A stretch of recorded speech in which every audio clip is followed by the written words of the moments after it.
All about Melbourne and its renewed lockdown this morning. What's your view of that, and what kind of measures need to be in play to get us out of it?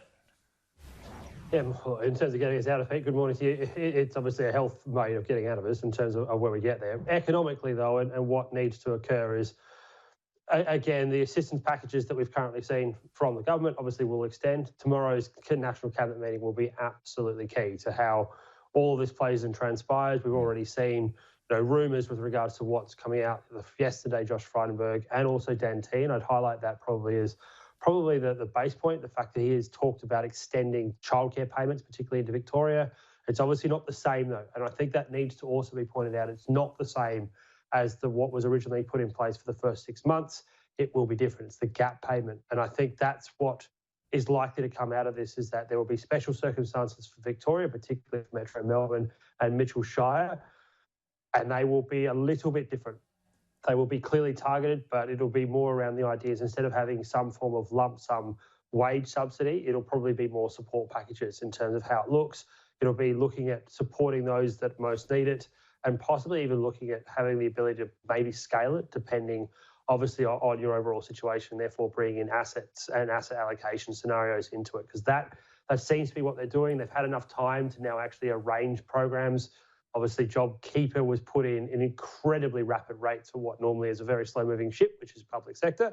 So they've had time. So that's, I think, what will be different. And that's what you're already hearing with regards to other programs about how they're going to get us through this. But it's clearly government support, fiscal support is the way forward. Well, and it's all about confidence, isn't it, Evan? And there doesn't seem to be a whole lot of confidence, especially when it comes to the business sector in Victoria, for good reason. Yeah. No one knows how long this is going to last for. So how do you expect this to play out in the markets for the next days, weeks, months ahead?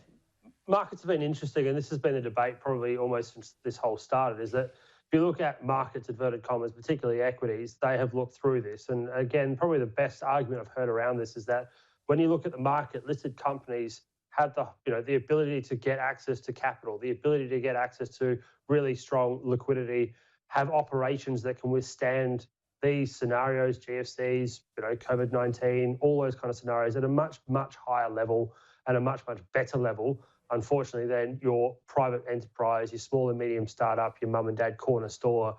They're the ones that, unfortunately, they're the ones that need targeting. That's what probably yesterday's bank sort of outcome I thought was quite positive, the fact that they are going to extend the loan deferment period from 6 by another 4 months. It's basically going to be 12 months in terms of what you're going to get to by the end of it, in terms of where it sits, because there'll be a lag on this whole repayment. Yes, it's only 10, but why I say that is it means, therefore, that issue around the stop starting, that's going to sap confidence that you're alluding to, that ability to look through the here and now and possibly get to the next side is why a market can do it much better than a corner store.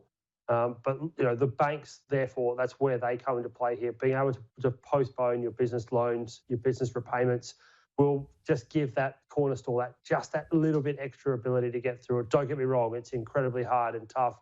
I'm not surprised to hear so many, particularly in areas that are unaffected, in the main by, having local government outbreaks, are so upset by this.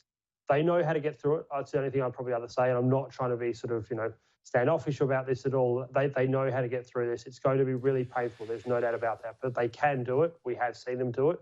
And again, if the government and also, again, things like the banks, private enterprise can assist them in doing this as well, they will survive.